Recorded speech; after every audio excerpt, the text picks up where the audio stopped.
Hello दोस्तों, स्वागत है आप सभी का भूषण जैन एकेडमी में। दोस्तों, हम संधि के बारे में पढ़ रहे थे, जिसमें हम सभी ने संधि का स्वरूप समझ लिया, संधि के भेद समझ लिए, मुख्य रूप से 3 प्रकार होते हैं ये समझ लिया। अब आज की क्लास में हम समझने वाले हैं स्वर संधि के बारे में। स्वर संधि में भी स्वर संधि के कितने प्रभेद होते हैं, उन प्रभेदों में सबसे पहला प्रभेद है यण संधि। स्वर संधि के अंदर आती है यण संधि। तो उस यण संधि के बारे में आज की क्लास में हम समझने वाले हैं। तो देखिए, ये स्वर संधि के बहुत सारे भेदों में से एक भेद है।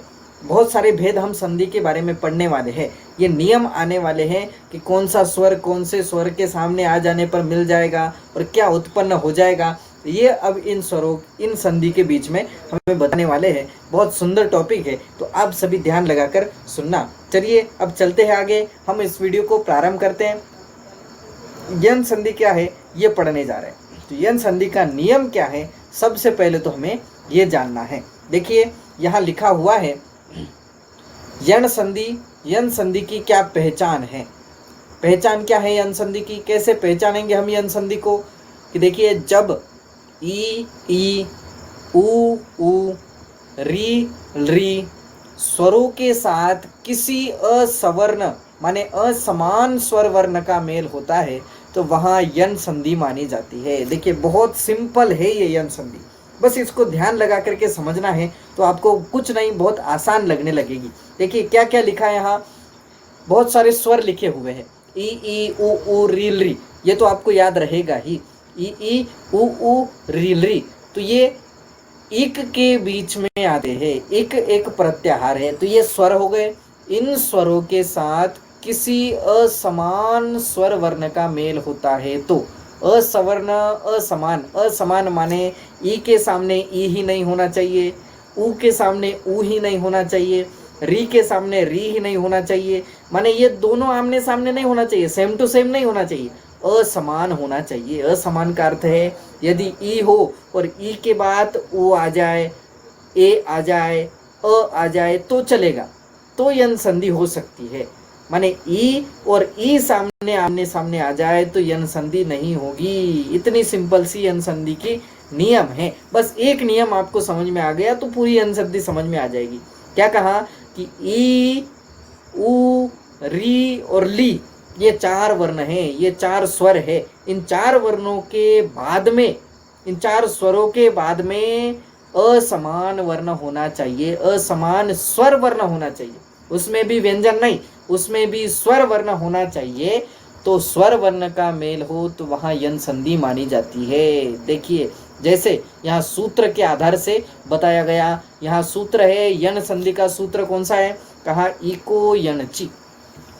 इको यणची ये उस सूत्र है, पाणिनि व्याकरण में पाणिनि ने लिखा हुआ है इको यणची। बहुत सुंदर, सूत्र के आधार से ही हम संधि को समझ सकते हैं। इक ये एक प्रत्याहार है, यण भी प्रत्याहार है। प्रत्याहार हमने समझा था माहेश्वरी सूत्रों के अंदर, आपको ये आपने पढ़ा होगा तो आपको समझ में आ गई होगी। माहेश्वरी सूत्रों के अंदर वर्गीकरण किया गया है। तो इक के अंदर क्या होगा, यण के अंदर क्या होगा, जिसको माहेश्वरी सूत्र याद है उसको ये समझ में आ जाएगा। तो इक ए प्रत्याहार है और ई से लेकर क तक कितने वर्ण आते हैं, ई से लेकर क तक ई ऊ न रील री क। तो ई से लेकर क तक कितने वर्ण आए कि ई ऊ री री, ये 4 वर्ण आ जाते हैं। हलंत वर्णों को नहीं पकड़ना है। तो 4 वर्ण आ गए तो एक कंप्लीट हो गया। एक में को एक के ये 4 वर्ण आ गए और एक को क्या होने वाला है, एक को यन होने वाला है, य से लेकर न तक। तो य से लेकर न तक, य वर्ण से लेकर न वर्ण तक क्या क्या आ जाता है, य वर्ण से लेकर र वर्ण तक य व र ल आ जाते हैं। य र ल ये आ गया, ठीक। माने एक को यण हो जाएगा, एक को यण हो जाएगा, ये सूत्र का अर्थ है। तब यण संधि अपने आप हो जाएगी कि एक की जगह यण हो जाएगा तो यण संधि अपने आप हो जाएगी। जैसे देखिए, यहाँ वर्गीकरण लिखा हुआ है, इक माने ई ऊ री री, ये इसी में से हमें समझना है। अब ई की जगह य हो जाएगा, ई की जगह य हो जाएगा, ऊ की जगह व हो जाएगा, री की जगह र हो जाएगा और री की जगह ल हो जाएगा। अब ये कब होगा?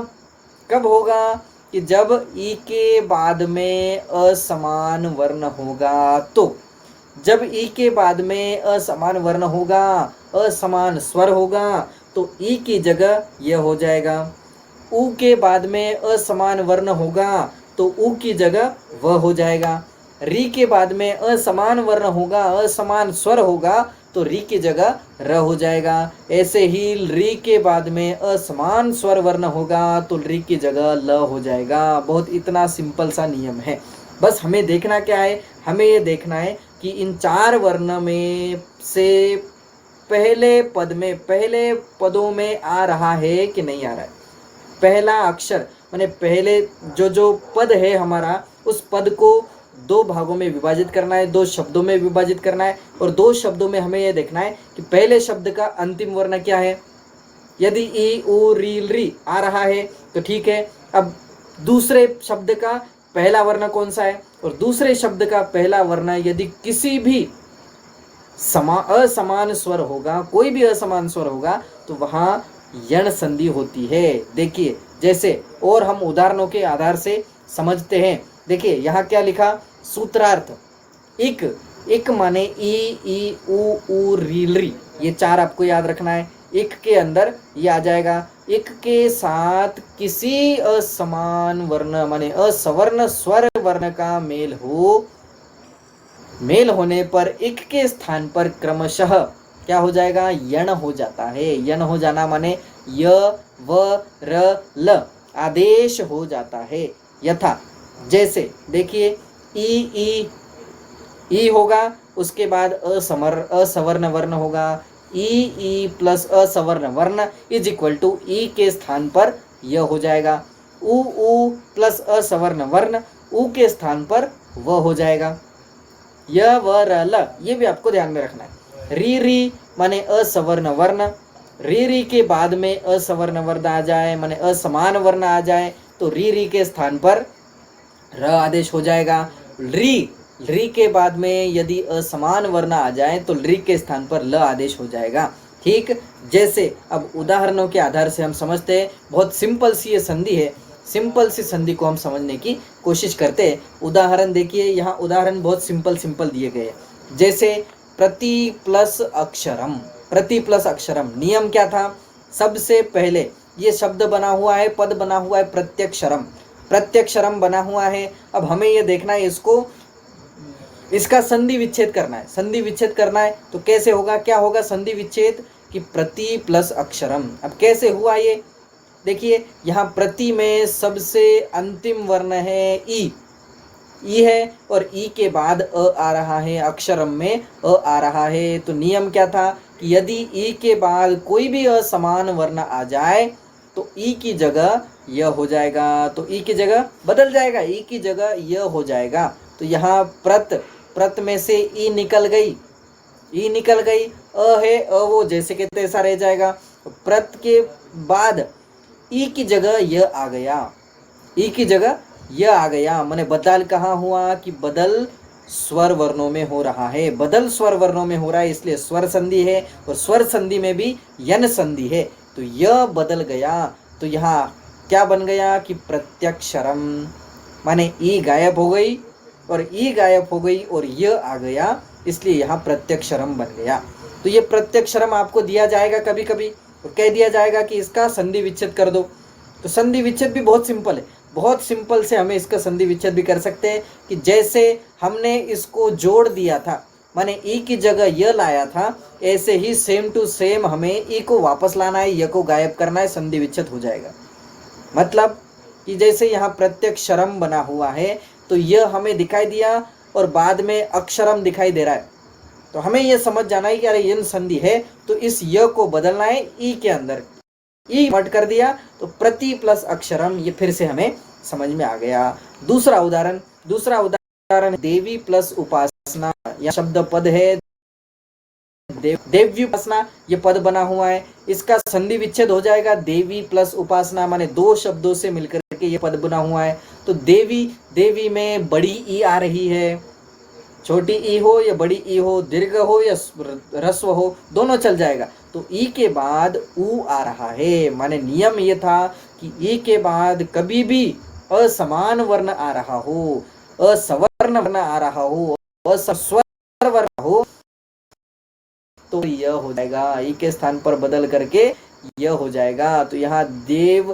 प्लस देव ई का बदल गया, यह हो गया, तो क्या हो गया, देव्युपासना, देव्युपासना। और इसका संधि विच्छेद करना है तो कैसे करेंगे कि ये जो यह है उसको फिर से ई कर दो, तो ई हो गया, ये ऊ है, तो देवी प्लस उपासना, ये देव्युपासना, ये शब्द बन गया। इतनी सिंपल सी ये संधि है, माने ई को यनची, इक को यन हो जाएगा, यह हमें समझना है। अगला उदाहरण देखते हैं, मधु प्लस आचार्य, मधु प्लस आचार्य, मध्वाचार्य, मध्वाचार्य यह पद बना हुआ है। अब यहाँ देखिए, यहाँ अंतिम वर्ण है ऊ, यहाँ अंतिम वर्ण है ऊ, और यहाँ इसके सामने आ रहा है आ, तो ऊ के बाद आ रहा है, इसका मतलब आ है वो असवर्ण वर्ण है।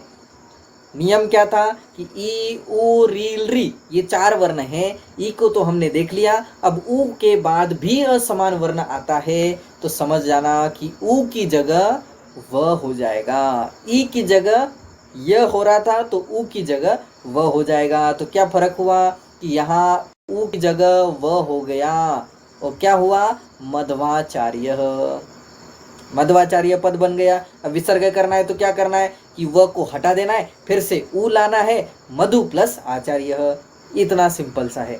अगला उदाहरण देखते हैं, वधु प्लस अर्थी, वधवर्थी, वधवर्थी। यहाँ तो ह्रस्व ऊ था, अब यहाँ दीर्घ ऊ आ रहा है। बस नियम हमें यह रखना है, दीर्घ हो या ह्रस्व हो, बाद में असमान वर्ण आना चाहिए।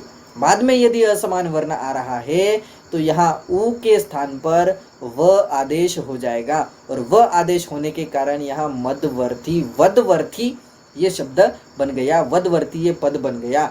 अगला उदाहरण 5 नंबर का, पितृ उपदेश, पित्रोपदेश, पितृ उपदेश, पितृपदेश ये कैसे बना, पितृ, पितृ ये जो है ना री, ये रू बोलते, तो री आ रहा है, अंतिम वर्ण है री और पहला वर्ण है उपदेश, उपदेश में ऊ है, तो री के बाद यदि असमान वर्ण आता है तो री की जगह र हो जाता है, री की जगह र हो जाएगा, और त और र मिलकर के त्र बनता है, त और र मिलकर के त्र की उत्पत्ति होती है, इसलिए यहाँ पितृपदेश ये शब्द बन गया। और इसका संधि विच्छेद करना है तो र की जगह री फिर से लाना है, तो पितृ प्लस उपदेश, ये इतना सिंपल सा हो जाता है। और अंतिम है री प्लस आकृति, री प्लस आकृति माने लाकृति, लाकृति ये पद बना हुआ है। कैसे बना ये पद कि री प्लस आकृति, री के बाद आकृति, तो री में ये री है, ये की वर्ण है, तो री में री के बाद क्या आ रहा है, असमान वर्ण आ रहा है, तो असमान वर्ण आने के कारण इसमें भी री की जगह ल हो जाएगा, बस री की जगह ल हो जाएगा, तो ये री गायब हो जाएगा, माने री के जगह ल हो गया, तो लाकृति ही ये पद बन गया, लाकृति का निर्माण हो गया। यहाँ पर भी यन संधि हुई है, तो सामान्य सा यन संधि का नियम आपको समझ में आ गया होगा। इको यनची, इको यनची ये सूत्र है, सूत्र के अनुसार ही हमें समझ में आना चाहिए।